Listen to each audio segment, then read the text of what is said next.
इस बार कस्बे में ठंड कुछ ज्यादा ही बढ़ गई थी। ऐसी ठंड जो सिर्फ बदन नहीं, सोच तक को जमा दे। रात ढलते ही कोहरा गलियों में उतर आता और हर चीज को अपने अंदर छुपा लेता। हवा जब चलती तो ऐसा लगता जैसे कोई अदृश्य हाथ शरीर को छू कर निकल रहा हो। उस रात भी कुछ ऐसा ही माहौल था। हम रोज की तरह गांव के पीपल वाले चबूतरे पर बैठे थे। बीच में आग जल रही थी, लेकिन ठंड मानो आग का मजाक उड़ा रही हो। इस साल ठंड हद से ज्यादा है। सही में सुबह खेत में जाना मुश्किल हो गया है। मैं चुप था। मेरे मन में कुछ और ही चल रहा था।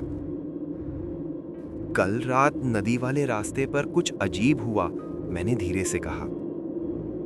मोहन ने पूछा। क्या हुआ? रामू बता रहा था, उसने रात में एक औरत देखी, अकेली, और उसकी चाल बिल्कुल सही नहीं थी। हवा जैसे उसी पल और ठंडी हो गई, आग की लपटें सिमट गईं। ऐसी बातें मत किया कर, रात का वहम होता है। तभी कोहरे के भीतर एक आकृति उभरती दिखी, धीरे धीरे हमारी तरफ आती हुई। देखो, कोई आ रहा है। कुछ ही देर में पहचान में आ गया। वो थे हरदेव काका, गांव के सबसे बुजुर्ग और सबसे डरावनी कहानियां सुनाने वाले। काका बिना कुछ बोले आकर बैठ गए आग के पास। आज उनका चेहरा बुझा बुझा सा था। काका, आज देर हो गई।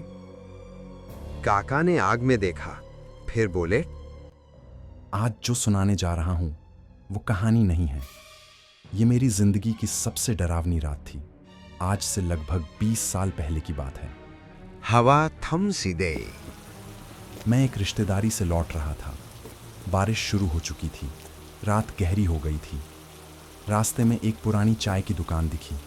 चारों तरफ सन्नाटा था, बस वहीं एक जगह थी जहां रोशनी थी। मैं अंदर बैठा ही था कि मेरे पास कोई आकर खड़ा हो गया। एक बूढ़ी औरत, उसकी आंखें अजीब थीं, जैसे बहुत कुछ देख चुकी हूं। उसने कहा, बेटा, थोड़ा आगे तक छोड़ देगा, रास्ता सुनसान है। मैंने पूछा, किधर जाना है? बोली, पुरानी कोठी के पास जाना है बेटा। मैंने कहा, मुझे शिवपुर पुल की तरफ जाना है। तभी उसने कहा, पुल का रास्ता मत लेना, बारिश में डूब जाता है। जंगल वाला रास्ता छोटा है बेटा, बस वहीं से लेना। काका ने गहरी सांस ली और मैं उसके साथ चल पड़ा। जंगल में कदम रखते ही दिल बैठ गया। चारों तरफ घना अंधेरा, पेड़ ऐसे खड़े थे जैसे हमें देख रहे हों। सबसे अजीब बात थी उसके कदमों की आवाज़। कोई आवाज़ नहीं थी। थोड़ा आगे चलकर उसने कहा, बस मेरा घर आ गया बेटा। और सामने जंगल के बीच एक अकेला घर। मैंने पूछा, आप यहाँ अकेली रहती हैं? उसने कहा, हाँ, मैं अकेली रहती हूँ, बेटी के घर से आ रही हूँ। यहीं कुछ गलत लगा। कौन सी बेटी अपनी बूढ़ी माँ को इतनी रात अकेले भेजती है? तभी आसमान में जोर की बिजली लगी और उसी पल कहीं से एक औरत की चीख सुनाई दी। मैं घबरा गया। पूछा, आपके घर में और कौन है? मेरे घर पे कोई नहीं है। उसी पल मैंने देखा एक लंबी टेढ़ी परछाई पेड़ों के बीच से सरकती हुई। उसकी चाल इंसानों जैसी नहीं थी। और तभी बिजली फिर चमकी और जो मैंने देखा वो औरत नहीं थी।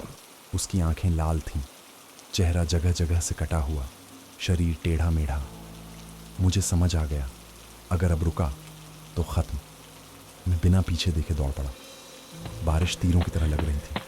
कांटे, झाड़ियाँ, पेड़ सब शरीर चीरते जा रहे थे। मुझे लग रहा था वो मेरे पीछे है, बस एक कदम दूर। लेकिन मैं रुका नहीं। भागते भागते जंगल खत्म हुआ और सामने एक गांव।